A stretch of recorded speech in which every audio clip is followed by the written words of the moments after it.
Welcome to the Yeah Buddy Experience podcast. If you're looking for a podcast to motivate you and get you on track to overcoming obstacles and challenges, this podcast is definitely for you. Get ready for powerful and inspirational goodness, brought to you by your hosts, Mike and Johnny. Yeah, buddy! Record.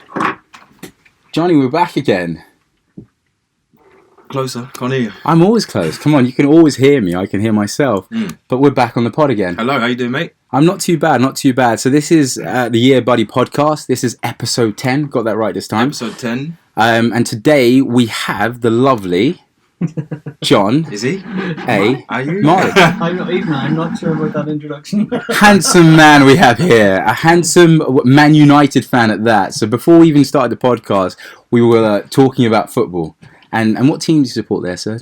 Well, you know, the only team worth supporting in the Premier League, Manchester United, the mighty Red Devils. The mighty Red Devils. Oh, yes. And the, what's that saying? Oh, how the mighty have fallen. Well, there you go. Sleeping Giants. Sleeping Giants. And you've been into fitness for a long time? No. It would that would be an overstatement. Probably about the last 6-7 years. So it's a life-changing thing that you wanted to... Yeah, I kind of realised I was, kind of carrying too much bulk around and didn't feel that good under it, and just thought, not getting any younger, so let's make the shift. So I did. There we go. Well, you're in good hands with Michael. If I know anything that he gets up to, you should be all right. don't do much, do I just talk loud and pretend to do fitness? Shout at people. Yeah, that's it. That's it. 5 more, 10 more. Well, I'm actually not like that. I'm actually one of those guys that gets down dirty with the clients and is a bit more supportive than that. Yeah, don't put me down. Passive like aggressive. I'm not a shouter. My gosh, Jesus. So how did you find getting to the studio today? How's the journey itself? It was a delightful journey of multiple train changes and delays, and getting on one train that told me it was going to go somewhere, and then a train that suddenly decided it wasn't going to go there. But yeah, no, it was fine. It's London transport. I used to live right in the centre of town, and I've not lived in the centre of London for a long time, and I haven't had to do a journey like that for a while. So it was just like, oh yeah, I remember what London transport was like. Masked up? You wore your mask?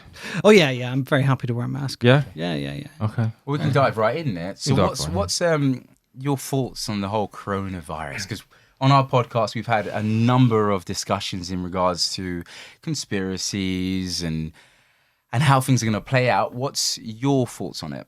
I don't think it's conspiracy. I think it's Mother Nature kind of rolling her sleeves up and getting ready to ping us off the face of the planet. And we like to think that we can control these matters, and I don't think we can. I simply don't think we can. I think we're evolving. Listen, evolution's a fact, and we are evolving, and the world around us is also evolving, and I believe that this is maybe the start of an extinction event for how we perceive the humankind to be. I mean, I'm not saying we've got 10 years and the clock's ticking, but I think it's certainly the start of the decline. That's a soundbite, isn't it? It's just shaking me a little bit. When you think about it like that, it's I think the whole mess that we see when you turn on the news and then you read the newspaper, you often get conflicted stories about what's happening. Sure. And that's kind of what puts the general public on a bit of an uneasy feeling, because they don't know where to turn, who to believe, what the rules are. I think at the root of that, though, we've kind of done that to ourselves, because we're in the middle of a different kind of an epidemic globally at the moment, and that's a paucity of leadership. Yeah, the quality of the leadership that we have across our societies, right across every country in the world, they're really poor. They have decided to blur their lines between politics and self-interest. They've blurred the lines between national interest and international interests, and they've blurred the lines between I'll tell you whatever I like, and you just have to suck it up. Agreed. So, positive leadership. And I think if you want to look at leadership, particularly within the Western world, we should be engaging and looking at corporations more, because at the end of the day, the global corporation is the one that they're the ones that make the big decisions that really affect our day in, day out lives. Right on that one. No, completely. It's I think so. I just want to go start from the beginning.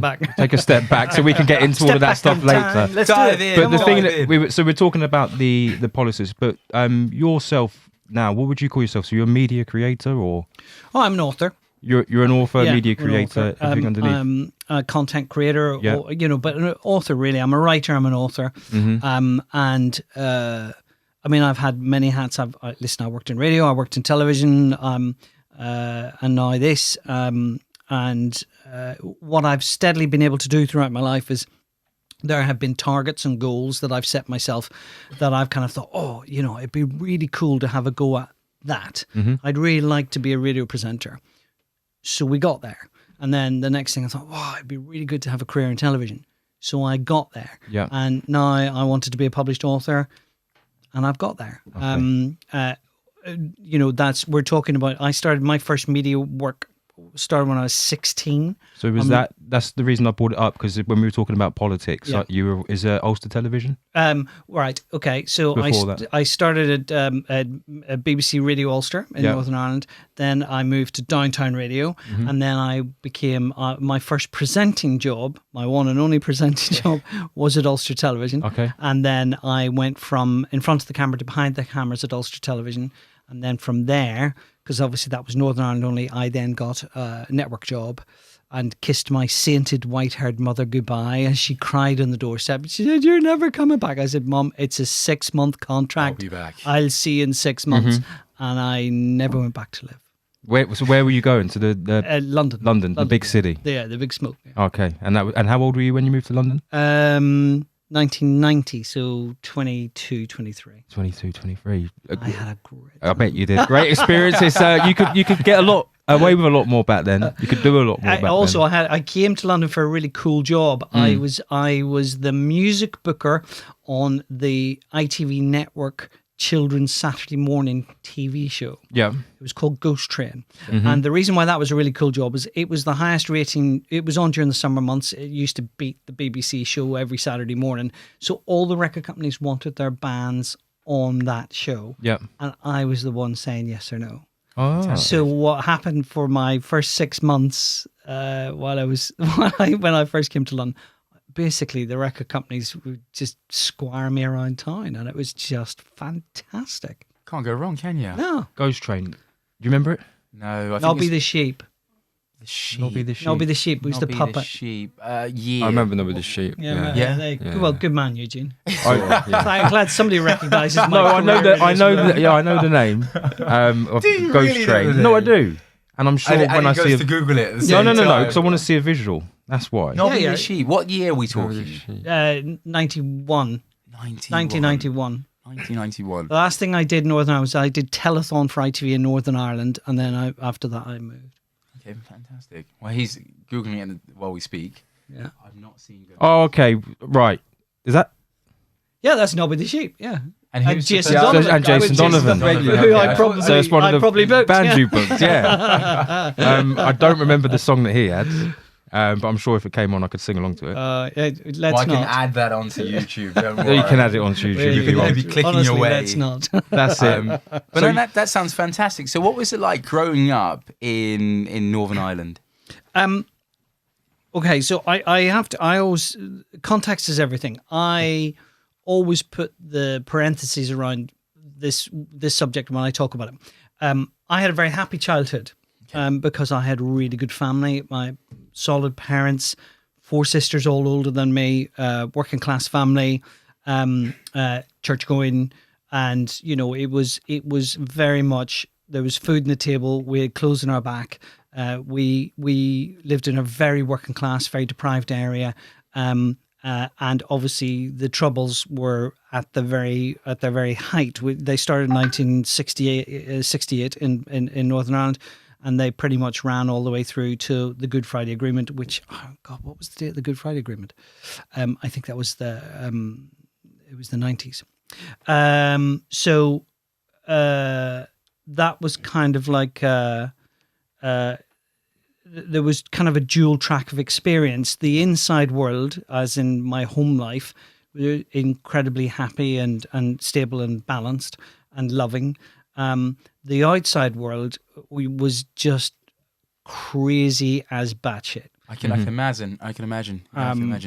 and my kind of seminal year, if you like, is if you watch something like the movie Stand By Me, that year when you look back as a kid, you think that was the defining moment when I kind of began to mature. Well, that year for me was I was 14, and that was the year of the hunger strikes. Okay. And where a lot of the funerals for the hunger strikers took place from a church called St Agnes's, and that was my parish church. A lot of the demonstrations and rallies and things were held at a place called Conley House, which is Sinn Féin headquarters. That's 3 minutes walk from my house.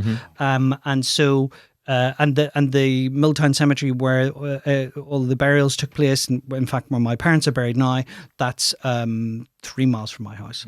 So I was literally in the eye of the storm, as it were. So what it made you do is it made you appreciate two things: sanctuary of your home, and also it made you appreciate the fact that if you got away with something, then, just count your blessings. And by that, I mean, one experience, I was on my push bike cycling into the centre of town to tax my sister's car for her. And there was an Army personnel carrier in front of me. And as we got to the bottom of the Lower Falls Road, there's a library there, which actually was built by the Carnegie family, the American Carnegie family. They built that building. And as the Army personnel car got level with that library, somebody threw what I thought was a firework. Okay.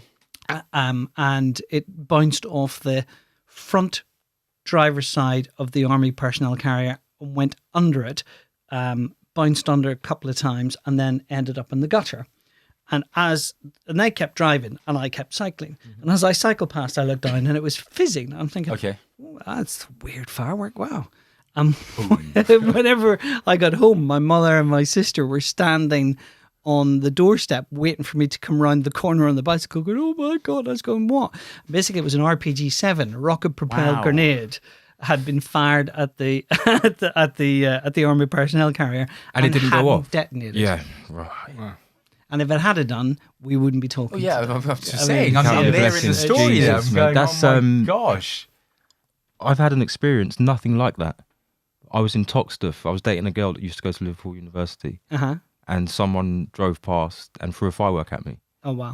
And that did go off. Yeah. And that shit the life out of me. Yeah, that would scare the bejesus out of you. Yeah, absolutely. A bloody RPG is a completely different thing. Yeah, there's different levels there. Yeah, I mean, look, and that was just one, incident. In primary school, my 8-year-old friend, who I won't name check, he got blown through a plate glass window.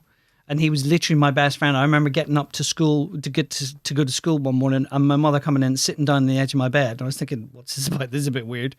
You don't normally come in here, you're usually downstairs shouting for me to get dressed and come down for breakfast. And she was saying, "No, little isn't going to be coming to school today." And I said, "Oh, why not?" He's sick. Okay. He's had an accident. And okay. And then the reality of the matter was, I didn't see him for 6 months because he was involved in an explosion. And so it's just like there are, whilst I was a really happy kid, all I cared about was football and music and comics and Star Wars. And when that rolled around in 1977. But also like in an out of body experience, there was all sorts of, I've seen people shot dead. I've been caught up in a riot. I've had to flee a gang of Protestant kids who wanted to lynch me because I was a Catholic because they knew by my school uniform. So there was lots of experiences like that and lots of experience of injustice, which means that whenever I encounter, particularly with the way that, as we were talking earlier on about politics, the way I encounter the world today can be very problematic for me because I easily get triggered, and not in a kind of an anger way, but in a kind of a really deeply emotional way, particularly when I see injustice. Because I'll give you one statistic. Nobody ever knows this. If you were a Catholic in Northern Ireland, when do you think Catholics in Northern Ireland were first given the vote? It's late though, isn't it? I don't know. So I would say in your teens? No, I was literally just born. It was 67. 67, okay. And the way that they controlled that before that was that you had to, in order to vote, you had to own a house. Wow. Yeah. Of course, because Catholics were obviously the minority and largely working class, very few of them. So it just cut you out of the... You weren't in the loop. Absolutely right. It's the best way to describe it. Just not in the loop. Like you just didn't exist.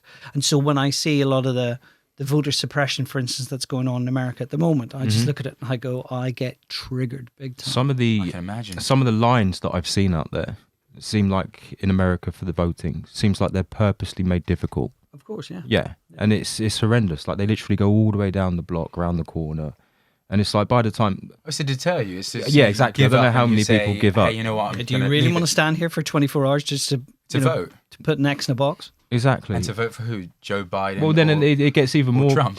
Well, I don't say it gets more complicated, but then you've got the... what is it? The popular vote. And then you've got the electoral college, which is just like... So I think Hillary won the popular vote. Yep. But then Trump won the electoral college vote. Yeah. And but she had more votes, but then... It's not first past the post like we know in the British system. Because it's here, it's just about how many seats you win. However, that our system obviously is open to a lot of mismanagement as well, because gerrymandering, which is where they redraw the boundaries of the electoral boundaries in order to maintain a certain status quo. So, like for instance, under David Cameron's government, they did a massive retrenchment of the constituency boundaries in order to make it more difficult for Conservatives not to be in power. Yeah. And that happened. And that game's been being played in Northern Ireland for a very long time. Okay. It's crazy. It really is. I don't get into politics. Great word though, gerrymandering, isn't it? What a great word. I should at least get 5 points. Say again. Gerrymandering. Spell it then. GERRYMANDERING. There you go. I'm a writer. There you go. Don't worry. At the end of the pod, I will do like a tick on the YouTube thing. Ding, so it'll be fine. No, that's it. But no, that sounds. I'm still miffed on the whole growing up experience. That kind of really hits me, because over the weekend I was watching The Devil's Own. Oh yeah. Which has got Harrison Ford. A dreadful film. Yes. Okay. I actually enjoyed the film. Oh yeah. I mean, it's a piece of entertainment. It's grand, but and actually, there's a guy called Ben Gunn who taught Matey Boy his accent for that film. It's Brad Pitt, isn't it? Yeah, it's Brad Pitt. Matey Boy, Brad Pitt. Yeah. And actually, this will mean nothing to you because you're too young. I was one of Barry Norman, who was the BBC's big film critic. Okay, yep. I was one of Barry Norman's producers at the time when that was released, and there caused some very heated debates in the production office whenever that film came out. Okay. Why? Well, it's just, because it's like I was working at the BBC.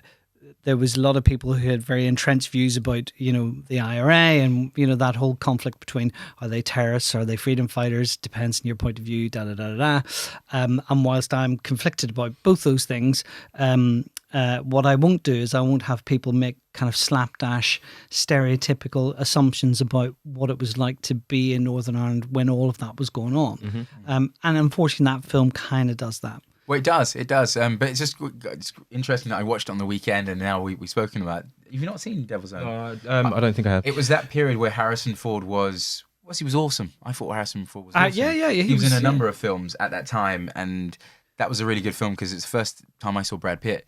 And I thought, wow, Brad's a really good actor, He is a good actor. He is a good actor. His accent is in Snatch. His accent in Snatch is far better. Yeah, it's awesome. You like dags? I can't remember no week. Yeah. You want a dag? Have a dag. But he's playing a pikey, isn't he? Yeah, well, yeah. Pardon? He's playing a pikey. Yeah. You're not allowed to say that. You're not allowed to say that. No, they're travellers. Wow. Travelling community. So I grew up with gypsies. No, this is the thing. I'm not saying it's No. accepted now. I'll just quickly say, because so did I in my estate. Yeah, however, I used to box with a number of gypsies. No, but this is my point. They know you, but others might not. Others, yeah. So I get it. Yeah. But it's that thing of... I've said that so many people don't say it anymore. And everyone just carried on the conversation. Now no, you guys on the podcast, and you're like, no. No chance. But that's like, when I first came to London, this is a very good dovetail, this actually. When I first came to London, I was still called a Mick and a paddy. Okay.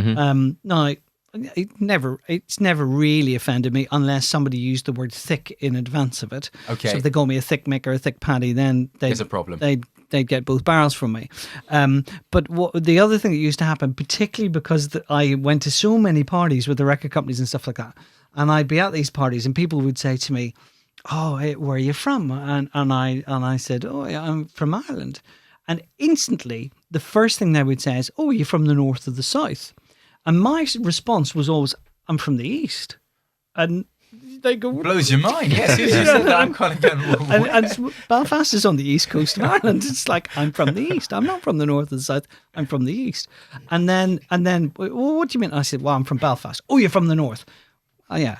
And then the next question would always be, what do you think's going to happen? Mm-hmm. And I used to always then stop and kind of look around the room and go, where? Is there going to be a fight or something? What's the crack? What am I missing? And they go, no, I'm Belfast. I go, oh, that's anybody's guess. Sure, why would I know the answer to that? I'm living here now. Just see it all play out.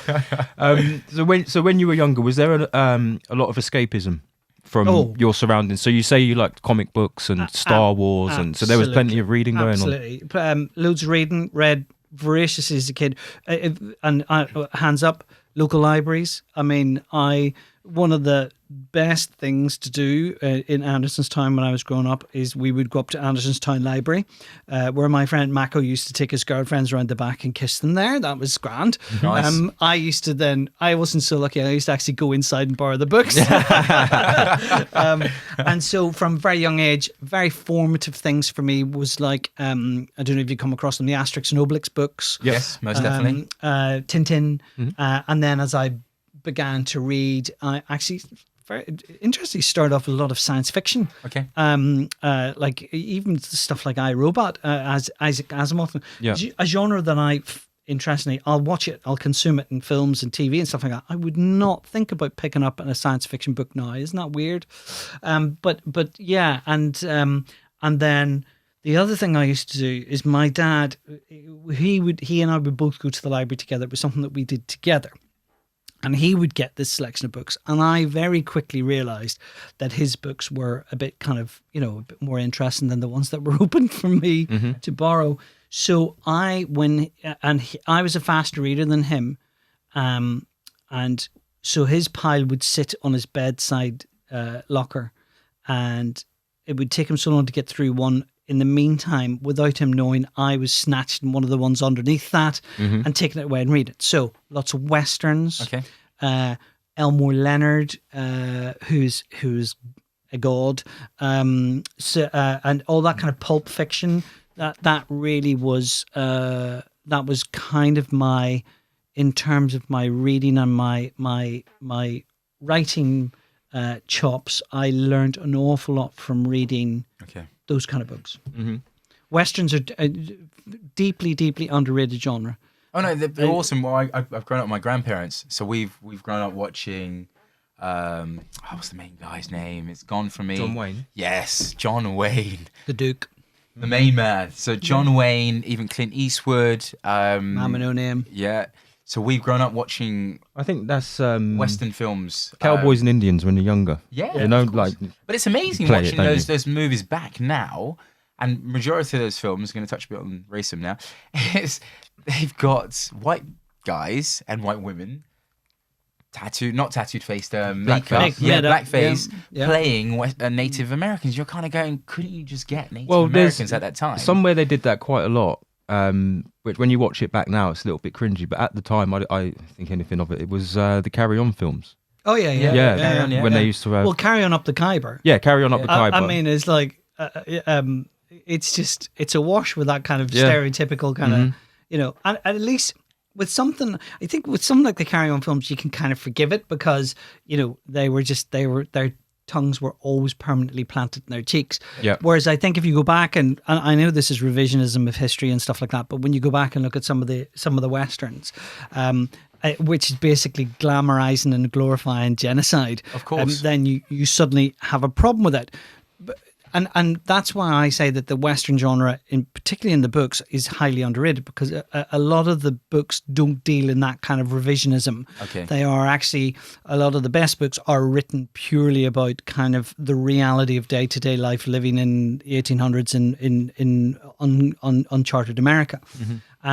And if you fancy it, there's a brilliant, it's difficult to get a hold of, but there's an absolutely fantastic book called St. Agnes's Stand by a guy called Thomas Eidson. It's a very spare book, not very long.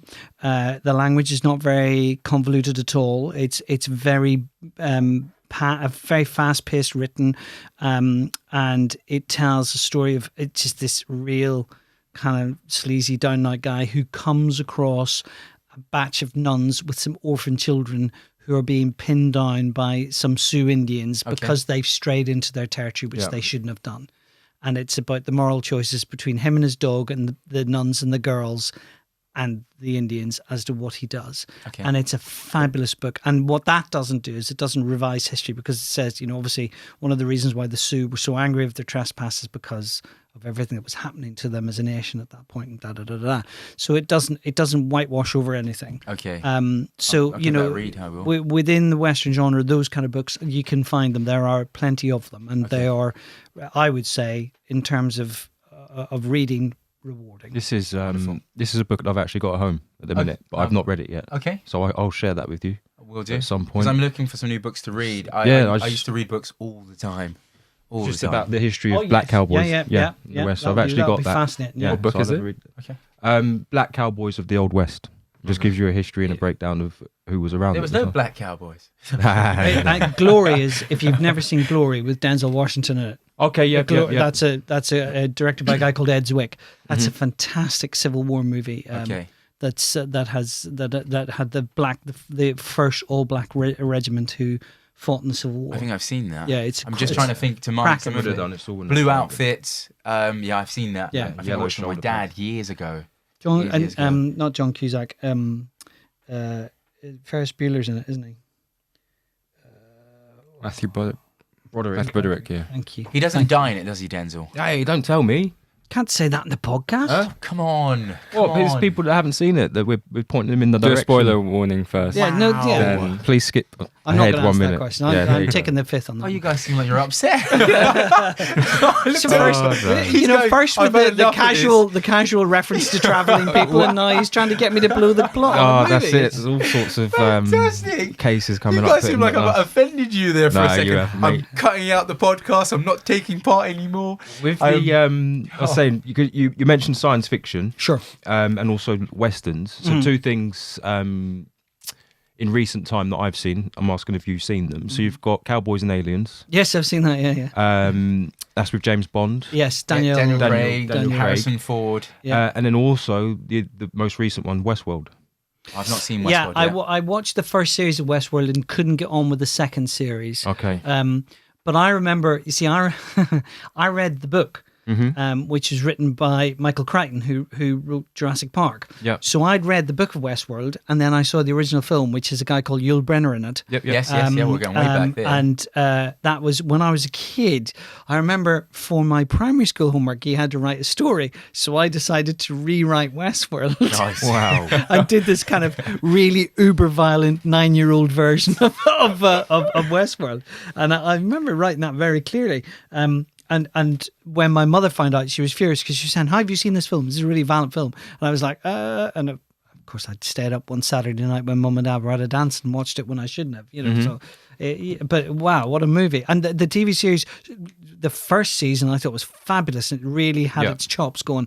Kind of lost its way in the second, I thought. Okay, I stuck with it. Have you? Yeah, so I'm up to date. I stuck with it. I think it's fantastic. I might give it a try. I saw it come on Sky, and then I was going to watch the first episode, but I was still watching Breaking Bad at the same time. Okay, yeah. And I was invested in making it to the end, and I was, pleasantly happy with the choice that I made. So maybe on the weekend I can give it a try. How many seasons is Westworld anyway? Isn't it? I think there are 3 now. It's 3 or 4. Is it 4? Okay. Yeah.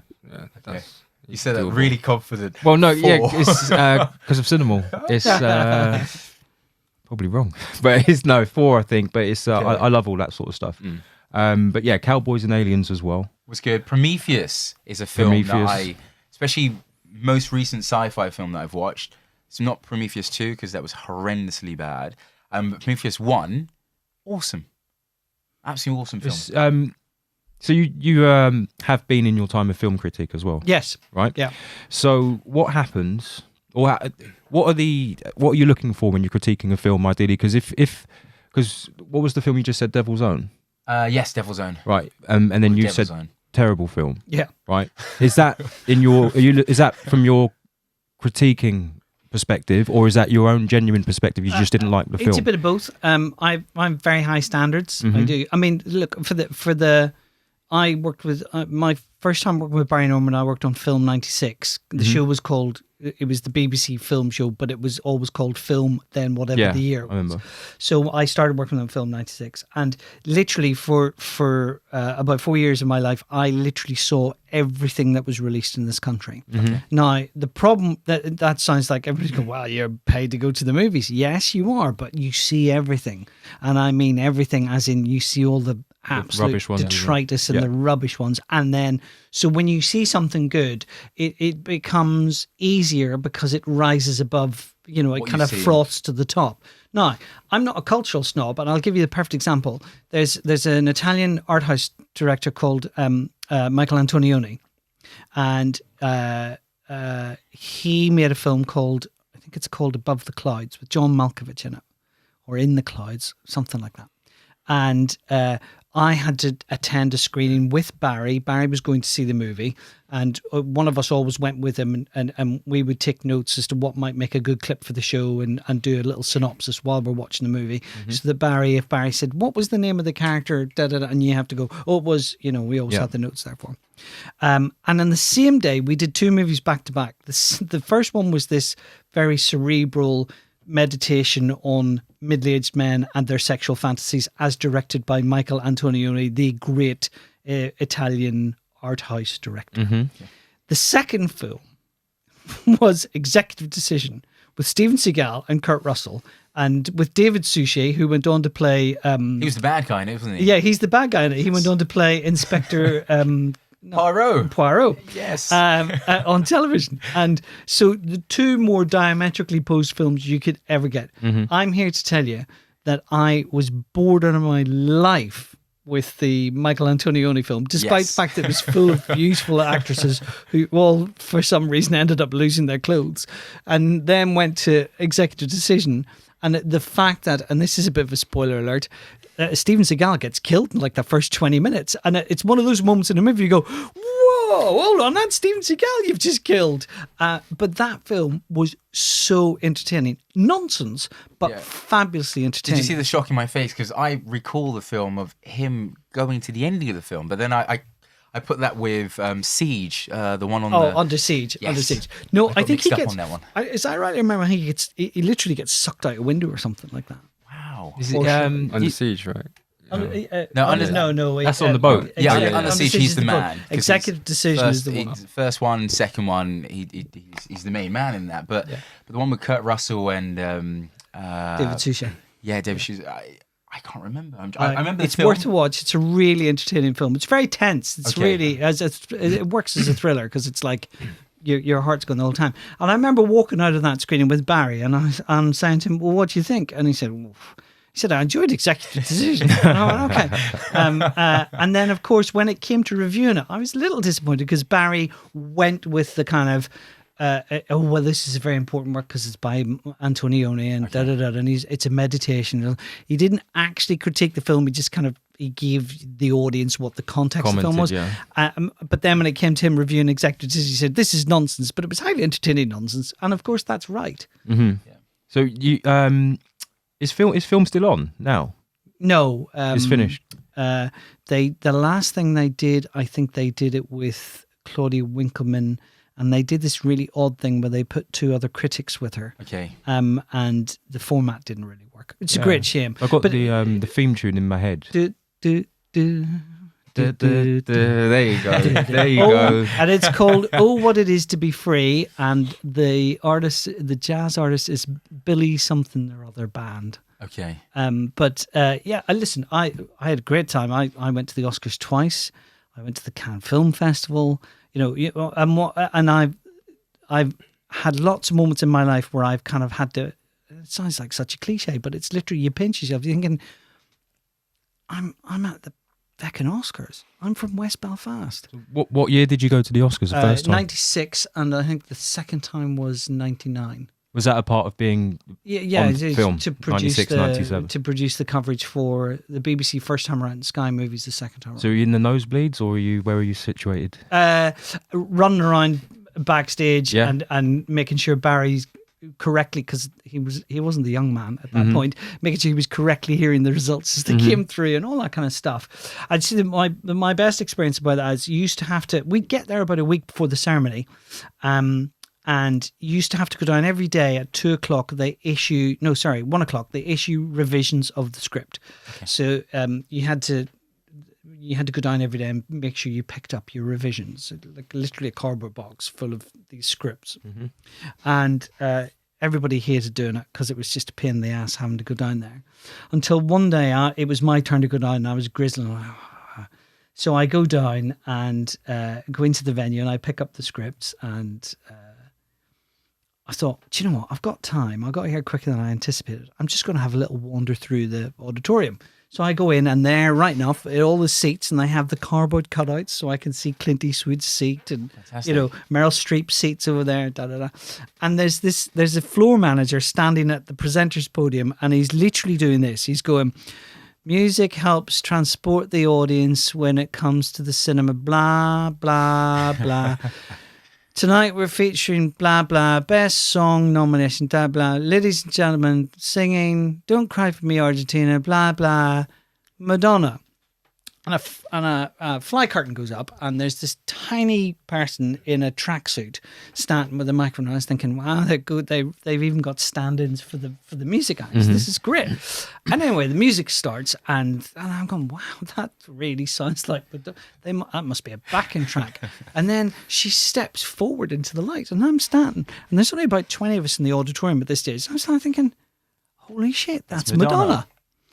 So from that point onwards, every day I would volunteer to go and pick up the script versions. And the next time it happened, I might have got that the wrong way around. The first time it happened, it was Aerosmith singing "I Don't Want to Miss a Thing" from Armageddon. Film, yes, Armageddon. And Bruce then Willis the second time round when I went, it was Madonna singing Evita. That's fantastic. Crazy. Oscars. So Oscars parties?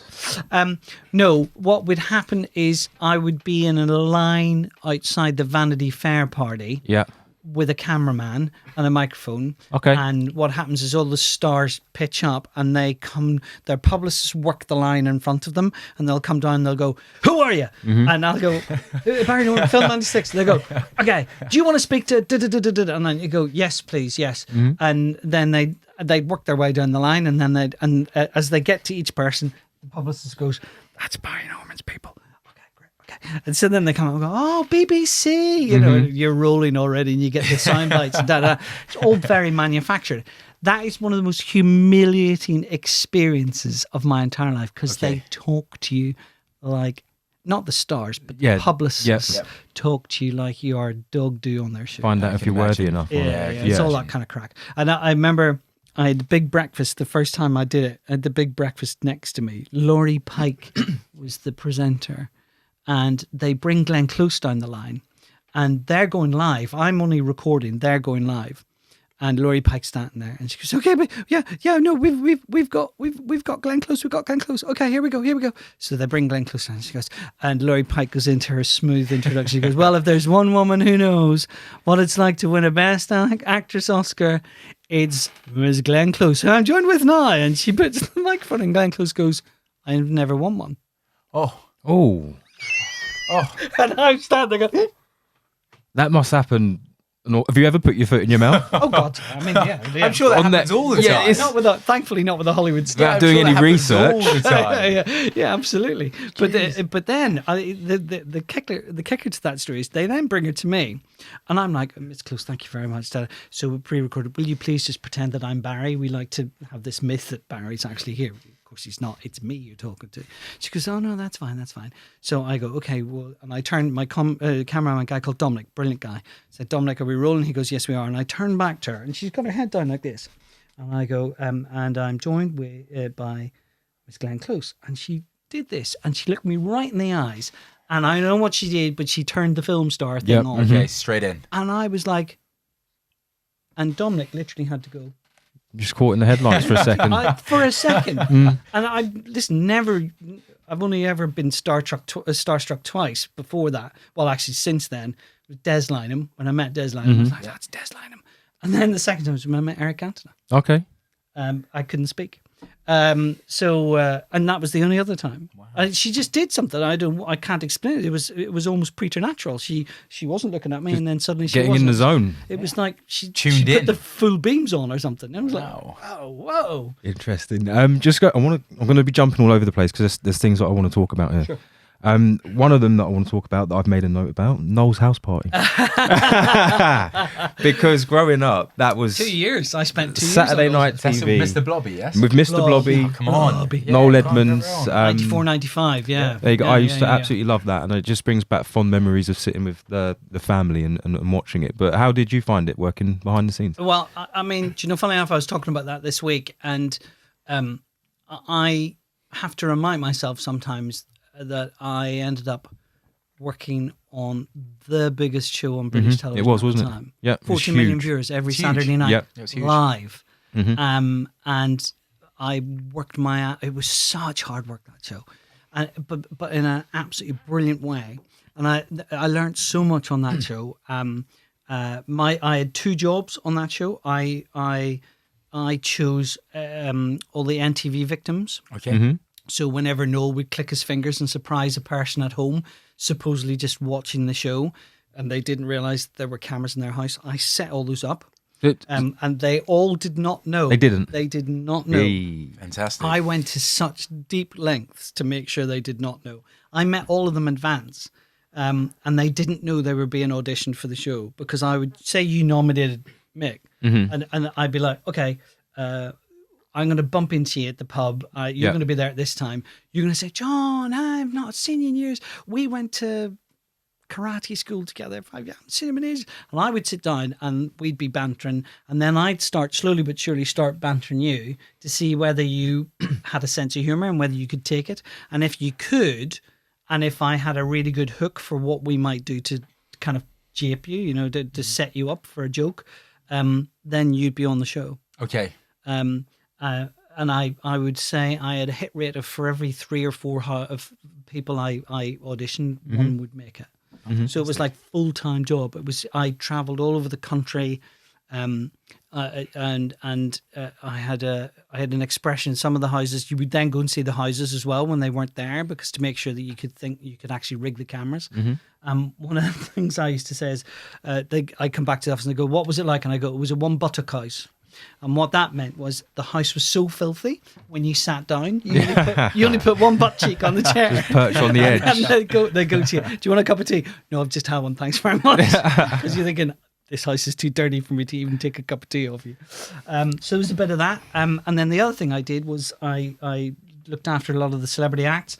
You would do 6 weeks on the road with NTV, and then you do 3 or 4 weeks off, and then you go back out on the road again, or else you'd go quite mad. So when I was in studio, I would sometimes look after the celebrity guests. Yep. A lot of the times I was doing the gunging. And Fun part of that. Yes, it was great. And in fact, I have poured gunge on Gary Mabbitt and Teddy Sheringham's head, which I know you'll be very happy to hear. There you go. Was that being Arsenal Put fans? something wasn't a little it? heavy in the gunge and drop it down. And that was a Christmas show. And I remember Teddy Sheringham was an absolute gentleman, and they were playing us in the Boxing Day fixture. Yeah. And I remember as I led him back out to his car to take him home, I said to him, "Teddy, go easy on us in Boxing Day, will you?" And he said, yeah, like that. And off he went. And he scored a hat-trick against us that day. Ooh. And I often think, as he scored the 3rd goal, He's thinking of you. That's for that little shit at Noel's house party. Yeah, I bet he was. Fingers up to you. Fantastic. Oh, man, I played football on Sunday, as it goes, and I referred to... They had a guy up front. He was overweight, but I started calling him Teddy. Okay. Because those sorts of players just ghost around, and they don't have to run. They don't have to sprint. It's that cliche, the first 10 yards is in their head. Exactly. And they just end up popping up, and you're like, oh, how did you get there? Like, completely disrespected him because of his weight. But what else did they have on there? They had the not like the Crystal Maze when you had to grab all the money. Was that Yes, on Noel's the house grab a party as grand, well? Grab a grand. Crinkly bottom groats. I think I have a crinkly bottom groat in my house somewhere. The house. I always remember him coming through the door Yes. at the beginning. Oh, it's just so many memories. I think I it looked was after amazing. Leslie Nielsen. Okay. He played Santa Claus one year for us. Yeah. I looked after Thora Hurd, Dame Thora Hurd, Yeah. one of the great acts, and she was brilliant because she ruined the show because she was supposed to do a gag and then do a series of gags, and then she was supposed to step away, and Noel was supposed to close the front door of the house. And when she did her script, did it brilliantly. It was bringing the house down, and Noel goes to close the door, and she does this and stops the door from closing. And so he has to open the door again because the audience are really going in the studio at this stage. And so Noel realizes and he goes, ladies and gentlemen, Dame Thora Hurd. So then she gets an even bigger round of applause and he goes to close the door again. And the director and the producer in my ear going, get her off. And I'm behind the door going, Dame Thora, Dame Thora. And she would not turn to me. And eventually, when he came to close the door again, she stopped him again. And then she he had to open the door and he did this again to her. And she just waited until the crowd kind of were at their peak. And then she pointed at him and she went, he's a cheeky monkey, isn't he? And then she was ready So to she go. was playing off the crowd. She wasn't confused. fantastic. That was just her She brought timing. the house down with that one line. He's a cheeky monkey, isn't he? And then she turned and as we're walking away, still the director's howling in my ear. So we're walking away. She turned to me and she goes, I enjoyed that. Fantastic. Celebrity handler. It's no, it was a great show. What else have I got here? There's something that I was going to mention as well. The work that you've done. I've got it down here as Archie Productions, so that's your company. That was my company, yeah. Yeah, and you set that up in 2008. Was it? 2008, yeah. And we did some kids shows. We did a kids karaoke game show for Cartoon Network, and we did and pitched 13 episodes, 13 half hours in the English language, and walked it out with 76 episodes in 6 different languages. Mm-hmm. And it was one of those pitch meetings where somebody said to me, "Do you think we could do this in different languages?" And I went, "Oh yeah." Wow. And they went, "Okay." No, they didn't do the follow-up question. yeah. But then I got the commission and I was standing there kind of going, I've got to do this now. now we have to do it. We have to do it. But we did, and we made them in the MTV studios in Camden, which was the TVAM studios at one point. And we literally flew kids in from 5 other countries from around Europe, and I did shows in Polish, German, Italian, French, and Spanish. Oh, fantastic. And you can speak all those languages, can you? I've got a little bit of Spanish. Little bit of Spanish. Hola, ¿cómo estás? Yeah, muy bien. Muy bien, muy bien. ¿Qué tal, eh? Yeah, I haven't got any other languages, I'm afraid. I'm learning Same Spanish. here. I've been learning Spanish for the past 7 years. Great 7 language. years. Yeah. Great language. My wife's learning. Soy at the moment Mike. with That's all you need No to me know. gusto, eh? Yeah, that's it. That's all I need to know. what's the app called? Duolingo. Duolingo pings every single night, doesn't it, Jules? But the only problem If with you're that, though, is I find Babbel's better because Babbel gives you conversational Spanish. Duolingo is teaching you just words, and it tends to be words that don't go in sentences. So you learn how to say ingleses, which is church, but then you don't understand how to then say, I'm going to the church. It's just, church, dog, cat. Mm-hmm. Put it into a sentence. Okay, Duolingo. You I can't do understand. it. They're not teaching you verbs. They're No, teaching they're you not. mostly Yeah. lines and things. Okay. Another thing, inside the RAF, Yeah. which I found interesting because when I went to my grandma's funeral, which was probably about 5 years ago, something that I never knew about her when they were reading through achievements and stuff is that she used to work for a company called Addis. And all I remember is that we used to have the cupboards at home were full of like lunch boxes and stuff, and they were all made by Addis. But then she was along the chain of making parts for Spitfires. Oh wow. Yeah. Okay. So then when I saw it on your the we did it, website, and I saw all of We the did Britain's Flying Past, which is with John Sargent. So that was Yeah. about. We did one about the Hurricane, the Lancaster. We did one about the Sea King helicopter, and then we also did one about the Spitfire. yeah, and then I also saw there was the Chinook, the helicopter. Chinook, yeah, that's the Sea King. Yeah. That's the Sea King. Yeah, yeah, yeah. Did you were in it? Did you go? Yes, I've dangled my feet out of the back of Scary? the Chinook. It depends if you're scared of heights. Yeah. But it doesn't take a feather. That sort of thing doesn't take a feather out of me. Also, those guys are. I mean, they're like racing drivers of the air. They are consummate Elite. professionals, Of course. and you just take them at their word. You feel completely safe when you're in their presence. Those guys are. How they do what they do, I'll just never know. It's I think it's one thing to go on a commercial flight and show people for a TV program, but when you're actually in the thick of it, Of course. Well, some of the people that we met, who literally there was one guy who fished a load of guys out of a combat zone and shouldn't have been going back down, but kept going back down, and that airframe, I think it was shot up something like 39 times in that one mission and stuff like that. It's just amazing stories. Again, I watched Apocalypse Now. Oh yeah, It was on the other day, a week or so ago, and I just stayed up and watched it. And just seeing the helicopters there and everything, and that war zone, it's just amazing. I haven't watched But- that in years. Have you seen Confession it? time. Yeah, I've seen it, but I Yeah? haven't watched that in Confession years. time. Go on. Never actually seen it. You've not seen Seriously? it? Not I was going seen to it. ask for your opinion. No, I've never seen it. Never seen that. Never it's seen an- Taxi Driver. Oh, I know. You said hear you were a film silence. critic. I know, Wait, it's Taxi just that Driver everybody is- has Robert those- De Niro. Everybody Yeah, has okay, those yeah. kind of gaps in their Yeah, in their yeah, education, yeah. as it were. Like it's like I mean, I've never read a Charles Dickens novel. Never. Okay. It's. Did you hear the silence? I'm not going to say I have. Carry on. I'm just going to do this. But yeah, no, there's a couple of films like that have slipped through the net for me. Okay. Taxi Drivers, yeah, it's worth a watch. Apocalypse Now, it's a good film.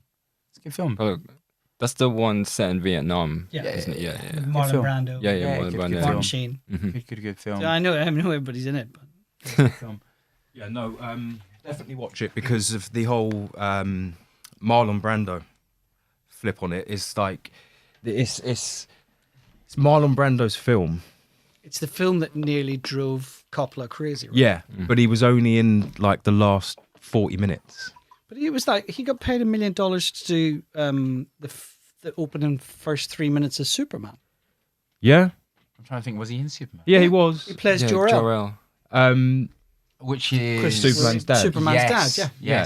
Yes. And he was making words up as he went along. Yeah. Yeah, because he was either drunk Yeah. or... Although, no, the lines were on teleprompter. He Yeah. refused to learn the lines. Yeah, so they're all looking at the teleprompter like, what's he saying That's there? not he's there. yeah, pretty much the same with Coppola on Apocalypse Now. It's Apocalypse just, Now. but he's so fascinating. Oh, no, it's an just awesome to watch film. him. And, Yeah, it's an awesome film. I need to go back to that because I haven't seen that film in years. no, very good, very good. I will get back to it. But I'm going to dive in. Being an author. Yep. You've brought your 2 books along here. I have. Oh, show me, talk to Show me. them, put them up for the camera. Unfortunately, well, there's a story behind them at the minute in that you can't actually buy them right now. Not on Amazon. No, you'll get used copies on Amazon. I left my publisher. Okay. Can I have a look? Yeah, sure, Yeah. of course. They're Thank a you. copy for the party. Sorry, Eugene, I didn't know you were going to. Thank you. That's okay. I'll just borrow from these guys anyway. Yeah. But, keep them. Don't give them back. And I left that the publisher of that edition last year because it just it wasn't a right fit for me, and I wasn't the right fit for them. Okay. And you asked me on the way in tonight had I been affected by COVID in terms of my professional Indeed. life. This time last year, I was in America meeting my new agent. Okay. And I signed with a New York agent, and we spent from this time last year to about January of the beginning of this year, I did like an American retool of both my novels, and we repitched them to the American publishing industry. And they went out. I think they went to 19 different publishers in America at the back end of February, and about 3 days later, New York went into lockdown. So the pitch of those books has been completely lost to COVID. I can imagine. So we've literally just this month Start over again. we've started over again, which means that nothing will happen with these books. So they're out of print at the minute. Nothing Okay. will happen with them until 2021, and it's a great shame because the main character is a guy called Danny Felix. He's a thief. The first book is called Standstill. The second book is called Godsend, although those titles for the American market will probably change. And they are follow-on, and the third one is written. Okay. It's been written for quite a while, but obviously because of what's happened, it hasn't found the outside world just yet. So how do you? Sorry to dive in. No, there. go on, mate. Go on. How do you do research on this? Because I watched a film. Johnny Depp's in a film. It's going to come to me. Donnie Brasco? No, not Don. He's a writer. And it would come to me. Fear and Loathing in Las Vegas? No, not that one. It's it will come. But how do you get your inspiration for your writing? It comes from all sorts of places. Standstill was a concoction when I was still commuting into the centre of London every day. Okay. I bored out of my mind looking out of a tube window, and I thought about how you could grind London to a standstill. It's a name drop there. Very easily. Yeah. That's And so that and then began daydreaming about the reasons why you would want to do that. Okay. I'm very lucky. My wife, her brother-in-law, so the chap who's married to my wife's sister, was a retired detective with the flying squad. Okay. So I didn't tell him I was dreaming up a book about a thief or anything like that. But we went to the pub this night, and I was saying I started to run the scenario of a robbery past him. Okay. And as the evening went on and we kept the conversation going, I then became aware that suddenly he was looking at me like this, kind of going, and I'm like, and eventually I went, what? And he goes, where's this come from? What are you talking about? And I said, well, it's just an idea I've been playing with. And he goes, no, seriously. And I said, oh, seriously, I've made it up. And he said, really? What's the problem? He said, well, because this might work. Mm-hmm. And so then what happened was I then started to write it, and I asked him would he be the technical advisor for Standstill, and he said yes. And so he did. And then when it Godsend, the follow-up is set in America, and when it came to writing about that, I knew the part of America I wanted to go to. I knew the kind of scenario I wanted to address in that book, and I needed to go and spend some time with some sheriffs in a particular part of America. I'm not going to say anything. I don't want to give it away. Mm-hmm. Spoiler alert. And I thought, well, they're never going to say yes. One phone call and 2 emails later, and I was booking a flight to go to America, and I spent a week with this particular sheriff's department riding along with them. Fantastic. In the back of their, well, sometimes in the back, sometimes in the front of their cruisers. And they were just really generous and told me lots of anecdotal stuff. And what's more important for me is I find authenticity if you're trying to be, because while the books are a concoction, I don't want them to be so outlandish that you just think, oh, this is stupid. Mm-hmm. If I find a detail in the book that I think that's stupid, it can ruin the entire book for me. I'll give you a perfect example. There was a female writer wrote about a female bounty hunter in America. She's an English writer, and there's a scene in a dusty diner in the middle of nowhere in America, and she has a row with another character in the book at this point, and she describes how her protagonist slammed her coffee cup down on its saucer. And I'm like, you've so never been to a dusty diner in the middle of America, because they don't do saucers. Yeah. I was going to say coffee. And from that point onwards, that whole book. Sport.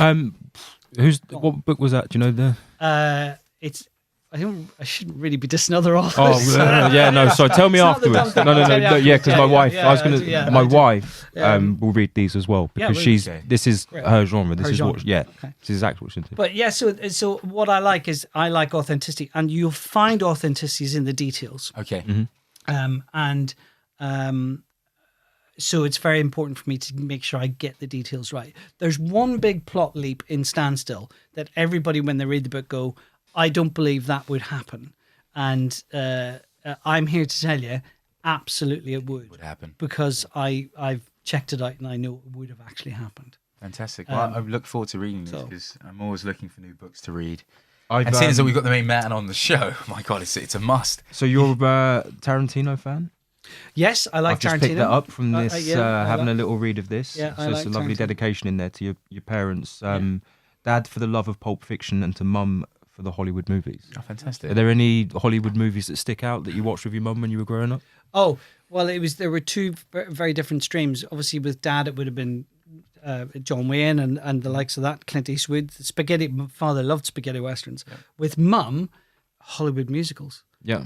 I'm. You know, I've people have said to me, "You could be gay." The encyclopedic knowledge you have of classic Hollywood musicals, and that's true. And that's my mother used to make me sit through them. I've seen them all. We watched. I've got twin girls. They're 8, and we watched The Sound of Music the other day. Ah, it's great. And as much as so you usually go, "Yep, that's mine." As much as I love, mate, I love the film. Yeah, it's an awesome film. Dancing. I'm not afraid to admit it. I love the film. I look into the camera. I love the film. However, I don't love what's happening now. The aftermath of my children walking around the house singing all of the songs. yeah, exactly.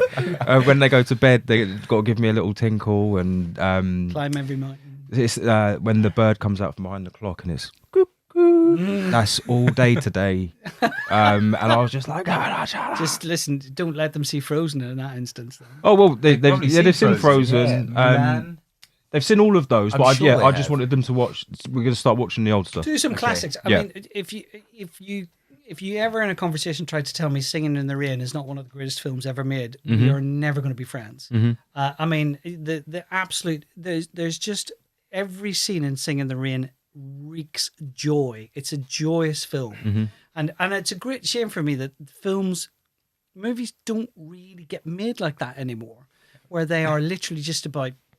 Wow, you know, it's that kind of that beautiful, exuberant, creative energy. Those films, we're all too busy, kind of, gripping our foreheads and going, "Oh, isn't life terrible?" Or, "Oh, I've got superpowers, I'm going to beat him up."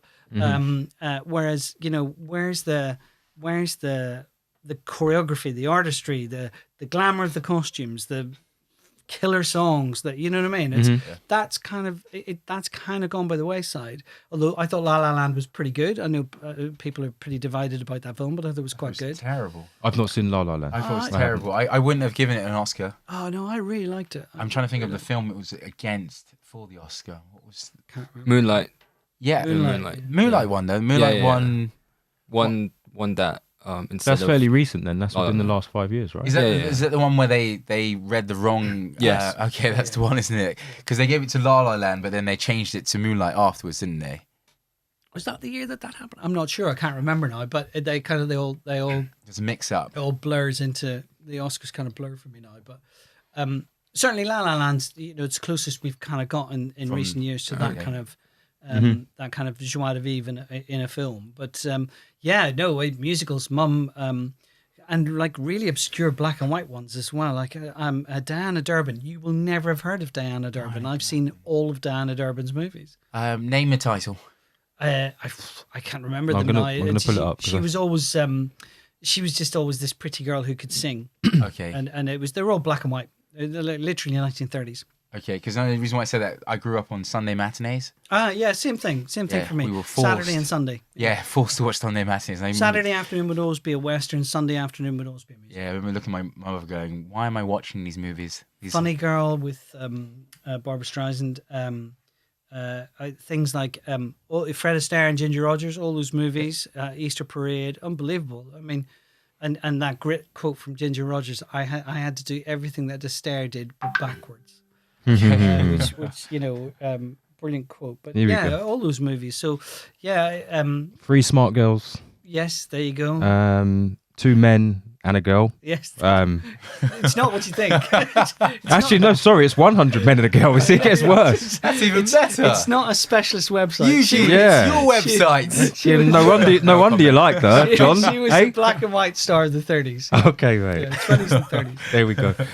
With your books, are these anything that you'd want to maybe turn into film in the future? Absolutely, yeah. I'd really like to do that at some stage. And people have remarked when they read them that they say they are quite cinematic, and that's on purpose. But also because the thing is that when I read, especially if I'm reading a thriller, I kind of want to be set piece, so that I want this in the same way that people binge watch series now, where they get to the end of an episode, they go, "Oh, I'll just watch one more." Mm-hmm. I kind of want you to do the same thing with this. You get to the end of a chapter and you're looking at your Gotta watch, carry and on. your husband or wife sleeping next to you, and you think, "Oh, I'll just read one more." Mm-hmm. I kind of wanted to do that. Okay. Fantastic. Yeah, because I find there's not many books that have me continuing. So it gets me to a point and I go, that doesn't really make sense. I'm not really buying that. And then I put the book down. The only book that I've done that recently where I've just continued reading and gone, oh my God, I've got to read the next one is Power of the Dog. Don Winslow. Amazing book. Amazing. And for a while I was waiting for them to turn it into a movie, which they said they were going to do it at one stage. Sold the rights to it. Yeah, so I think it's gonna be on FX. They've done a series, and A couple of years, but that was the only book I've read other than these two, which I'm going to read now, and I'll probably be turning the pages where I've gone, this is amazing. Have you read the follow-up? I've read all of them. The Cartel and but the the Border. first one blew my mind. It seriously Part of the blew Dog's my- grip. Yeah, it blew my mind. I sat there and I was like, oh my God, it's like Sicario, but just a few levels higher than that. And he spent. I've met Don Winslow, and he spent 20 years writing those books. Wow. I mean, and his level of knowledge, which is why whenever all that debate around the border and Trump's border wall and everything, when that all came up, he was very outspoken about it, because that guy knows about the drug trade across the Mexican-American border like nobody's business. I mean, he's an expert on it, unconsciously excellent, with the number of researchers and interviews and experiences he's had down there. And those books are great. Don Winslow is one of the great American crime fiction writers working today. There's probably two in my book as far as I'm concerned. Him, and then the other one's James Lee Burke, who, if you want to start catching up with him, I think he's only on his 40th novel, and I've read them all, and he's just awesome. He's just amazing. He can. If I could write in my writing career one sentence as good as James Lee Burke's sentence, I'd happily put the pen down and give up. He's that good. Okay, well, I definitely were looking, because I've got a number of Don Winslow's books, Savages, Gentleman's R. Yes, I've actually probably read all of his books, other than Frankie is it Machine. Satori? Which one? Satori, Centauri? Satori. That's the only one I've not read that one because the reviews weren't good. But the other books I've read. He did his first early books were a PI series called Neil Carey, Private Investigator. And some of them are good, some of them aren't. The best one is While in the Desert While Drowning, and The Long Walk Up the Water Slide. Those are the two best ones. Okay. It's so when it comes to writing your books, from pen to paper to being sold on the shelves, sure, how long is that process? Lots of authors will have different stories. To write Standstill took me 4 years. To write Godsend took me a year, and it took me a year to write the follow-up to Godsend. But obviously now I'm delayed because of everything that's happened. So it just depends. It depends on your circumstance. And look, everybody knows the story of how many times J.K. Rowling was turned down. Yes. Every author will tell you a story of failure. How many times they've heard the word no. And I kind of think that my career in television is a really good grounding for that experience, because I've spent an awful lot of time in my television career hearing the word no. And you can't take it personally, although of course you do, because you've poured your heart and soul onto 80 to 120,000 words, and it's taken a long time, and you've cried over it, and you've panicked over it, and you've fretted over it, and you've been overjoyed by it, and all of those emotions. But finally, the most important thing for me is just eyes on the prize, eyes on the text, and to think that somebody's had the chance to sit down. And I've had people who have read the book, some people I know, some people I don't know, who've read the books and come back to me and gone, oh, wow, yeah, really, and that's the best feeling in the world. And even better sometimes when somebody says, why did you do this? Or I met a woman walking my dog the other day, tiny woman, she looks about 102. And she said to me, you're that young author, aren't you? Young. First of all, I love this woman because she told me Secondly, you're that young author, aren't you? I said, yeah. She said, I've read your books. I said, have They're you? rather good. No, this is the line. She goes, you have to make him nicer. Because the main character is a thief. He does questionable things. And I go, well, you don't really, I don't want him to be too likable. And she goes, well, that's the thing. She goes, I like him, but he does bad things. And then I feel bad. I said, you're exactly where I want you to be. Then the next thing she said, which was brilliant, the point she referred to Godsend. She said, I'm going to lend them to some of my friends, but only to the married ones. Because, you know, I don't want to shock any of the ones who haven't been married. And I'm like, okay. Sounds like worth a read there. But I thought that was sweet. I'll only lend it to my friends who have been married. Fantastic. What was I going to say? So, what's the process? Because it's I used to be in a music group when I was younger. Mm-hmm. So writing lyrics, Yeah. and how I get myself into the zone to do that. Sometimes I can just write. So how does the process start when you're writing a book? Do you obviously make loads of notes, and when you're at the typewriter or the computer laptop, or whatever, yeah, the I use laptop, laptop, yeah, is it just a case of just writing? Yes and no. I use mind maps. Mm-hmm. So you can buy these. They're wonderful things.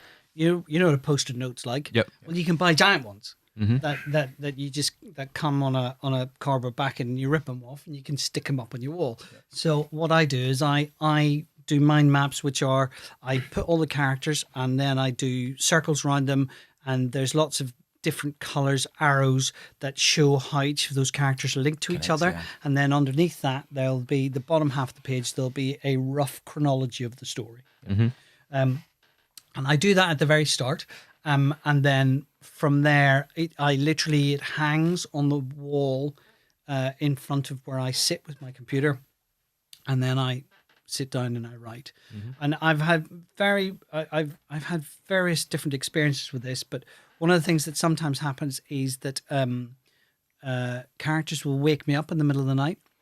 So I literally wake and it's Danny's kind of speaking to me about you've painted me into a corner, you need to change something, or this is where I want to go next. Yep. Literally, they are having conversations with me in my dreams. Mm-hmm. So at first I used to try and write stuff down in the middle of the night so as not to disturb my wife. But then I'd read the notes the next day and I can't make out a word I've written. Mm-hmm. So then I started to try and do little voice notes. And actually at the heels of the hunt, I ended up giving up. Okay. And I would just get up. So a lot of these books have been written between 4:30 and 6:30 in the morning. Yeah. Oh, fantastic. Mm-hmm. And you just have to get up, get downstairs, put the kettle on, sit down and get it on. And listen, the first splurge probably is going to be rubbish. And then it's working on and then you just go back and you work on it. I've also been blessed. I've worked with a couple of editors on these books. So Brené Brown has this great expression where she says her creativity needs midwifery. And she has a team of people who work with her to help her form her thoughts and go through the manuscript at different stages. I've also had that experience, and that's invaluable. Mm-hmm. So KT Foster, in case you end up watching this, KT, you did a fabulous job on both these books for me. And another guy called David Lyons, who's helped me with the third book in the series as well. He's also, and KT's done some stuff with the third book as well. So you have to have good people around you, because at the end of the day, sometimes your nose is pressed against the glass of a book. You can't tell whether you've written a dog or a really good book. Mm-hmm. And you need somebody with that objectivity who's going to tell you, listen, mate, thumbs you need up to rewrite that. Okay. Well, that's fantastic, because I'm trying to script write. Uh-huh. So when you said the mind maps, I've been doing that for a while, and myself and Eugene, we made a short horror film in the lockdown. Cool. And then we're now trying to make another film. So I left a voice note for him with an idea. And as soon as you said the voice notes, I was like, that was me sitting there. Because I used to get these ideas of characters, get a pen, write it down, then look back at it and go, that makes no sense. Yeah. How did that go from being a really good idea yesterday, now rereading it in the morning going, that would never happen. But now I've started doing the voice notes. I left him a voice note the other day, and he said, yeah, I really like that idea. The idea sounds really good. So we're going to now try and see if we can expand upon that and see if we can now build it into another short film. Is it another horror or? It will be another horror, but then I think the first thing he said is it sounds similar to Get Out. And I was like, it probably does sound similar to Get Out. Get Out, the Daniel, what was his name? Daniel? The actor or the director? The actor. I can't remember his surname. No, not him. Kaluuya or something? Yeah, something like that. Yeah. So it's a very similar story to that, and it's brilliant because I watched that the day before, and then had a bit of an experience in Devon. And I was like, okay, cool. I leave a voice note, and I was like, okay, that could be, yeah, it could be a good idea for a short film. But it's just quite funny you said that, because I've been doing mind maps from the age of 19. I used them for my O levels. Oh, they're awesome. Yeah, they're awesome. That's how I did my revision. But what I used to use them for is, before we used to do the thing of, you connect the dots and use software and stuff like that, I used to just take pictures of things, stick them on my wall, and then just connect the dots, and then just trying to find a way to put it all together. And I used to find it used to help, because I'd wake up every morning and go, okay, yep, boom, now write it down and go from there. But you see, this is kind of the great belief, or the religion of my life, actually, in a funny kind of way, is creativity. And what I'm always at pains to point out is that creativity, everybody will have a different system. No two authors have the same process. I've listened to authors being interviewed, been at live events with them, where they've talked about, I don't do research. Why do we do research? We make things up. That drives me nuts. I get really angry about that. But then I think, well, actually, no, that works for that author. That's their creative process. And so that's kind of why creativity is a beautiful religion, as far as I'm concerned, because it literally has no limits. It can take you into all sorts of realms. It'll challenge you. It can comfort you. It can break your heart. It can do all those things. All of your spectrum of experience of life can be experienced in this course of a session of writing something. Or even sitting staring out the window of your tube train, dreaming something up. Or indeed, as you said, taking pictures and then trying to connect the dots. I love that. Creativity, and only humans kind of do that. That kind of is what marks us out as a genus, as a species, because we have those leaps of imagination that defy all gravity, and can take you, and hopefully a reader or two readers or 2 million readers can take them somewhere completely unexpected. Yeah, no, you're right. Summed up there.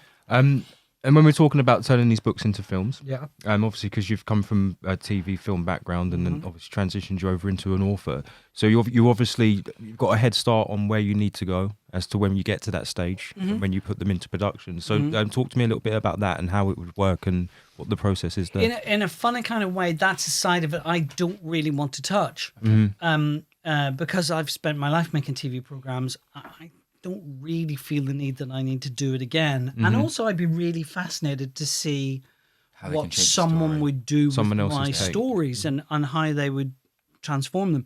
And I know some authors have had horrible experiences with how their books have been mangled, and others have had joyous ones. The guy Dobbs, who wrote House of Cards, said that the experience of doing the House of Cards series with Netflix and Kevin Spacey, before obviously it all went wrong, he said was the most joyous creative process of his life. Michael Dobbs, thank you. So I would find that fascinating. Also, the other things, the way that business works now, is that the rights, your publisher will have a great say, and your agent will have a great say on how the rights are put in front of the right people to maybe make that happen for you. And there are big agencies like ICM and William Morris, who they will have clients. They look after writers, they look after directors, they look after actors, they look after producers, and there'll be an internal memo flying about going, I've got this author, you should have a look at his book. It works for you. It might work for that person, and it might work for that office. And sometimes that machine will take over the transformation of your fiction into a movie, or a TV series. So, and I like to think that that's way above my pay grade, because I don't want to be standing on a set every day. I've done all that. And also, I'm much more in love with the process of writing the next book. So, I think another example of that. Who's the chap that wrote Game of Thrones? R.R. Martin, George R.R. Martin. George R.R. Martin, and the final series of that, the final season of that, kind of went a little bit. Was nothing to do with his books, because he's still not finished the final. He hasn't. It was horrendous. They should have stopped it as soon as the stuff happened with Kevin Spacey. They should have just said, you know what, we're gonna just. Oh, House of Cards. Yeah. Yeah, I'm talking about Game of Thrones. Oh, have you seen Game of Thrones? I've watched 4 episodes. Which 4 episodes? The first 4, or just some random ones? They're not in order. So it's like I've watched. You just dipped in and out. Yeah, for me, it felt like soft porn. Well, and I just couldn't. I couldn't. that's harsh. Yeah, it was Maybe maybe like like a the weird. episodes that you're watching. No, it's I loved it. Again. He's done it again. Polarizing. Oh my god! But it just looked like soft porn with sword play, and I was like, either give me one And dragons. Don't forget the dragons. Sorry, but just give me one or the other. Don't give me a this mix is- up of this. Give It's me what life something was which like. is- Minus the dragons. Oh no. Vikings. That's another conversation. So I watched Vikings. Vikings was awesome. Yeah. I've not done that series. I'd quite like to do that. So the first Yeah, four my brother seasons, has. It's amazing. amazing. Then it lost its way, but that's what happens with most. TV series. Yeah, or? they lose their way. I think it's the first couple of seasons are really, really good, Is- and then they lose their way. I don't know any one series I can name straight off the top of my head where it's continued all the way to the end, where I've gone, The Wire. that lost its way. Mad Men. That lost its way as Mad well. Men lost his way, I think. Yeah, it lost its way. There are 3 books: Viking Dawn, Viking Sunset, and what's the other one? I read them as a kid, Okay. and they were the first proper novels that I read, and I was always inspired. I know I'd seen the Tony Curtis and Kirk Douglas movie Vikings, which, if you haven't seen, features an awesome axe fight on the roof of a building. It's brilliant. It's a cracking film. If you've not seen Vikings with Tony Curtis and Kirk Douglas in it, it's awesome. I think I've seen half of that. Ernest Borgnine's in it as well. I think I've seen half of that. But those books, Viking Dawn, Viking Sunset, what was the middle one? Viking Sword or something like that. They're still available now, and even though they're kids' books, they are awesome. They're a great read and I'll give it a historically try. quite accurate. Okay. Yeah, I'll give it a try. Where would you think your books lend themselves to a Netflix TV series, or I think they do better as a series rather than as a movie. Yeah. Okay. I think they would. I mean, I don't know how long it's been. Maybe let's say the last 5 years. There's been a huge transition from big budget films to big budget TV, TV, yeah. where they're making an awful lot more content, Absolutely. and there's so much high quality stuff out there that you don't know where to start or what to look. Is there A bit anything? spoiled for children. We are the Americans reckon we are in the golden age of television at the moment. No, I agree. I think we are not the television we have to suffer in this country. I think but it's the likes of the Amazon Prime series, the Netflix, the HBOs, Showtime, and Stars, FX. Yeah, there is some majorly quality television. But even with the pandemic now, that's going to even more push that to watch course. it, Because yeah. even the whole James Bond film that was supposed to come out this year, and I was like, oh my God, it's going to come out.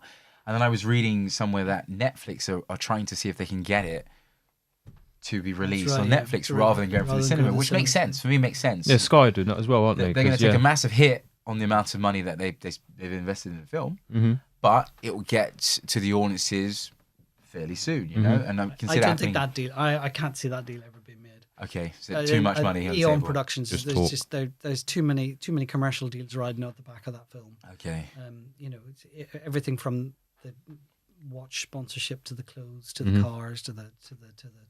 okay. Is, Too commercial activity. Well, before you go into that one, what's your thoughts on Tenet? is it Tenet? Tenet, yeah. Tenet. Christopher Nolan. 5 really great big set pieces strung together with a plot that makes no sense and a Fantastic. sound mix that he should be shot for, because Fantastic. you can't hear a quarter of Branagh's dialogue. I say fantastic because that's how I thought when I came out of it. I watched it with someone and they were like, "Oh, it's amazing," and I was like, Set pieces were amazing. I mean, like, "Visuals were beautiful, They're beautiful to look at. beautiful," and- but and, it was you just know, too loud. and a backwards car chase. And also, I think the casting as well was wrong in terms of you had Denzel Washington's son playing the lead, Yeah. and I just felt because of the way they shot it, boring. He was bland. and he was just too short But he for was the leading lady, and I just felt she looked 6'1", well, and he Elizabeth looked. Debicki's she's pretty. Is she a model or yeah, something? she's a willowy model. I thought type, so, yeah, and but- he looked 5'5", and I was like, I don't really believe that he's supposed to be the leading man. It just didn't really work out. There was what's the Tom Cruise one's called? Mission Impossible. No, not Mission Impossible. Edge of Tomorrow. That was good at Edge of Tomorrow. That was plays, very good. I think they're doing number 2 of that. It's almost James Bondish. Jack Reacher. Jack Reacher. So Yeah. my wife reads the Jack Reacher books. Lee Child. But yeah, but I think the reason I said that is because of the you were saying about the casting. Because apparently Jack Reacher was like 6 foot. 6 foot. But I think he was good in that. Yeah, no, but that's Jack Reacher in the books is 6'4". Yeah, but I think he was actually good in that film. But listen, Cruise is divisive. What you have to remember about Tom Cruise is a good old-fashioned movie star. If you put his name above the title, people will buy tickets. Doesn't matter what the film is, right? And I mean, I've heard Lee say this. Lee Child has said there are millions of reasons why I said yes to Tom Cruise being Jack Reacher, and all of them have the Queen's head on. Yeah, there you go. And the other one he said, people get upset about Tom Cruise playing Jack Reacher, but I don't mind because I live in the beautiful apartment that bought me. There you go. He lives in an apartment that overlooks Central Park. Fantastic. But no, Jack Reacher was good. I enjoyed that. The second one lost its way, which is always going to be the case. They did that stupid thing in the seeing when I go back about one thing can ruin an entire experience, either a book, a movie, a TV show. They did that stupid thing where he had the face off with one of the main hench guys, and they're both pointing guns at each other, and then they put the guns down, and he does this. Yeah. And he's just thinking, No. for God's In real sake. life, I always you think would that in James Bond when he gets caught. Ugh. It's done. That's the end of the film. Yeah. Could You be know 10 minutes in, 15 minutes in, you've got him. This is James Bond. Deal with it. I don't You know? like. You see, I don't like the Daniel Craig James Bond. Oh my gosh. We were friends for a bit. We were Romans. He's, We were like um, countrymen. Why does he walk through every film like this?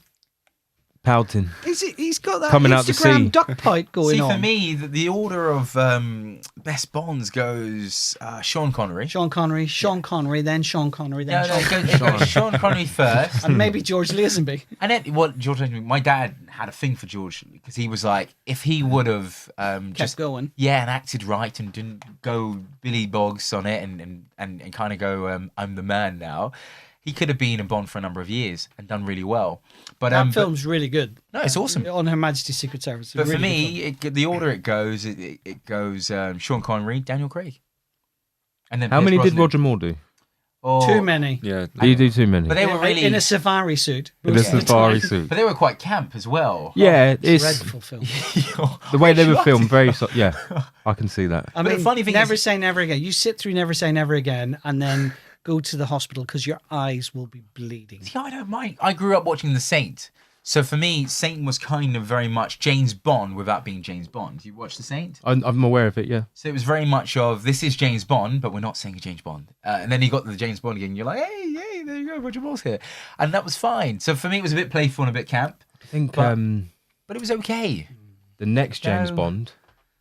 It's not going to be a black guy. It's a black lady. Oh, no, please. Well, she's a double O. She's a double double. Yeah, so she's not. Yeah, it's not James Bond. Yeah, but she's not the going to be contin- Jane Bond. Yeah, the continuation. So they're not going to completely flip the switch. Something Janice happens. Bond. Something happens, and then Jeanette she Bond. comes in. See, I don't think I'd be happy with that because I know for a while they banded around the name of Idris Elba being James Bond, and I thought, why would you change it? You know, I've read the books. and Because for me, it's- people ask for change. It's revisionism as well, isn't it? Yeah. But why do we need to do that? Couldn't we have Idris Elba play? I don't know, think of a name, but another guy who could be similar to James Bond, but not James Bond. Is it a bit like saying Angelina Jolie's going to play He-Man? Yes. Well, no, this in the Is she playing He-Man? no, in the super I made that up. the super it's not a rumour. the I was like, oh my superhero God. in the superhero universe. Yeah. Yes. They are now A women's Avengers. they're having I a heard. right. Okay, so in Endgame, I don't know if Yes. you've seen Endgame, right? So there's a scene where it's all of the female superheroes, Yes. and there's 20 of them, 15, 20 of them all lined up, and it's amazing. And that's going to be the next. That's going to be the next Yeah, iteration. but they're now going full steam ahead with all of the women. But so they've got She-Hulk, She-Hulk. We're She-Hulk. Yeah, We're She-Hulk. going She-Hulk. and Love and Thunder, which is Natalie Portman. And we're doing. They've already done. What's her name from Avengers? The hit girl. Hit Girl. Yeah, she's Black Widow. Oh Yeah, yeah, Black Black Widow. Widow. So Sorry, Black Widow's Black coming Widow. out to- But they're specific. They're written as female characters. Yeah, no, I But know, something that I've read is that they're going to transition some of the male characters. They're going to kill them off and bring them back as women Why?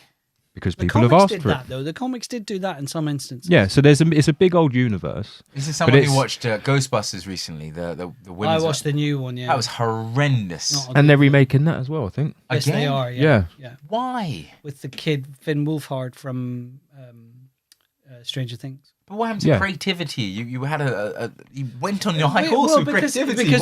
Why are we not just saying, hey, let's get some budding directors like Mike, hands up here, and we let those guys flow with those ideas? Because unfortunately, entertainment is it's a creative business, but it's also a business. Well, of course, to make money. You have corporations that want to excise the risk from their investment. But most of those times, not most of the times, but most of those films do bomb. That's the problem. So for me, you're losing that. Except they don't, because what happens is they take on a life of their own on VOD, video on demand, then they end up on crummy TV channels playing for the rest of our lives, and every time they get screened somewhere, somebody makes $1,000. So, they pay for themselves in the long run. Critically, they'll be lambasted, but it is a business at the end of the day, and that's another reason. Going back to you asking about would I want to be involved in the process of, I wouldn't, because all of that money tension against the creativity, I'd be like Lee Child. I'd be like, yeah, show me the Queen's heads, and you can do whatever you like, which I know is a bit shameless, but I wrote the books. Yeah, that nobody can take that away from me. They can't change that. If you want to know what Danny Felix is about, go to the books. I want to know what Danielle Felix is about. So yeah, they give them. They can let them give you some money, and then they can change it to Danielle. And we'll see what it's. Yeah, we'll see what it's like on the flip side. Yeah, fantastic. You never know. What do you think about? We're talking about the quality of the films there. Obviously, we're in the UK. We've mentioned the BBC. What do you think about this? The whole everyone's calling for the TV license to be scrapped in the UK because of the quality of productions.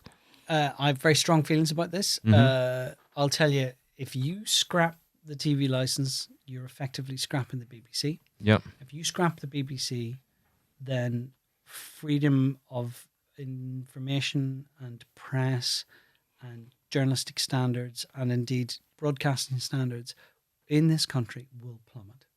And we'll be damned to television, the likes of which Americans have been putting up with for years and years and years. Okay. It's simple as that. It's Tony Blair's government warred with the BBC. The Conservatives have always warred with the BBC.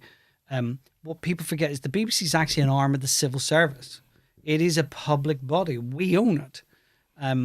And if that means that spending a few quid on it every year means I get a certain level of journalistic integrity and I get a certain amount of national institutions being reflected back to the audience, then that's a price worth paying. I would be nothing. I would not be able to write these books and have the creative thoughts that I have if I hadn't grown up watching Morecambe and Wise, Porridge, Kenny Everett's show, listening to BBC Radio 1, watching the news, even things like the documentaries. I even used to watch bits of the Sky at night, for God's sake. It's just it's a window onto our world that cannot be lost for the generations to come. Can't be. Fair enough. Yeah. I take that. I think, mate, this has been fascinating. I've absolutely loved this. I'm fanboying. I'm fanboying. It's bless your heart. I know, make me. But that's called politics. We were talking it before we started. Before we came go on quickly because we've got 10 minutes. We've got 10 minutes left. 12 minutes. 12 minutes. I want to know your views. We've got Donald Trump, and we've also got Joe Biden. People always talk about American politics, and they ask why. And I'm kind of the opinion that whatever happens over there slowly trickles over here. Well, the expression used to be the 51st state. The expression used to be, if America sneezes, the rest of the world catches a cold. Yeah. Now, that's maybe not. Is that not what just happened? Well, I think you find on this occasion it was China. Well, but who siphoned the money over to China? But also, I mean, the thing is that here's my take on it. There's a certain amount of me that believes. Okay, I'm going to go back a step further. There's a brilliant line in a film called Angel Heart that stars Mickey Rourke and Robert De Niro. And Mickey Rourke plays a down-at-heel private detective hired by Robert De Niro to find someone, purportedly to find someone. And it turns out basically that Robert De Niro is playing the devil. And there's a brilliant line in it where he's having a discussion with Mickey Rourke, and he says, "Do you know, Mr. Angel," because that Mickey Rourke's character is called Johnny Angel. He says, "Do you know, Mr. Angel, there is just enough religion in the world to make men hate one another, but not enough to make them love." And I remember Alan Parker directed the films from a book by William Horsberg. And I remember when I saw it at the time, I thought, that's just amazing. What a brilliant one line that kind of captures my experience of religion growing up in a religiously conflicted place, Northern Ireland. I would expand that thought out to politics now. And what I would say is that one of the things that we are very good at is forgetting each other's humanity. Yep. I don't care if you're a migrant on a beach trying to get across the channel in a dinghy. I don't care if you're somebody who's still dealing with cancer that you caught because Chernobyl went nuclear on us. I don't care if you're an Argentinian that believes the Falklands are theirs and not ours.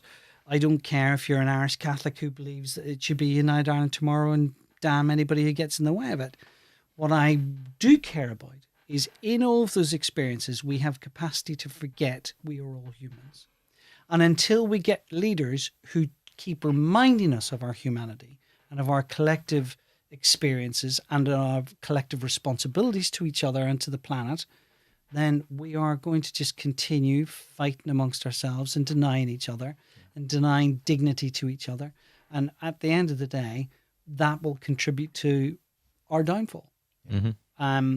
And so politics is really important, especially whenever we are crying out for better leadership. Nailed on the head. Yeah. You summed it up nicely. I think scary times at the moment, really, with everything that's happening. And of course. With the people that are in charge, it's sometimes they sound stupid, but I know they're not, which is the scary thing. And they do themselves great disservices every time they open their mouths. I mean, there are a couple of leaders that are poking their heads above the parapet. I like Jacinda Ardern. I'm intrigued by the lady in Scotland whose name now completely goes to the back of my head. Sturgeon. Jimmy Cranky. Jimmy Sturgeon. Sturgeon, right? Okay, sorry. I'm intrigued by her. And she's stuffed some things up recently, but she's done a fairly good job, hasn't she? Well, she's made a fist of it, and there. Leo Varadkar, who was until recently the Irish Taoiseach, which is the Irish PM, he's fascinating. And I mean, look, Ireland, the most repressed Catholic country, backwards, really behind the curve in terms of lifestyle and people's attitudes to lifestyles. Then they, out of nowhere, a gay of Indian extraction prime minister. Whoa, that's fantastic, and he's smart as a whip as well. So there are leaders that are starting to bubble through. If they can punch through on a wider scale and begin to drag the rest of us up with their bootstraps, that'd be really interesting. Agreed. Really interesting. Time for change. We'll get there. We'll get there. Well, I hope so. What? I don't know. In the meantime, read books. In the meantime, even read if they're books. not mine, read books. Read books, educate yourself. So yeah, just again, so it's these books. J A Marley. First book's called Standstill. Godsend is the second or the third. Godsend is the second book, and the third is. You haven't titled it yet. I have got a title for it. Oh, you have. It's not published yet. Oh, okay, it's not published yet. I'll tell you what. I'll give you.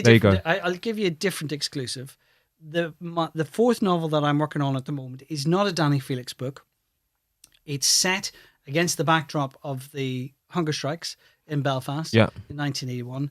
And it's a series of books they'll call the Planted series. If you know your Irish history, you'll know why it's called that.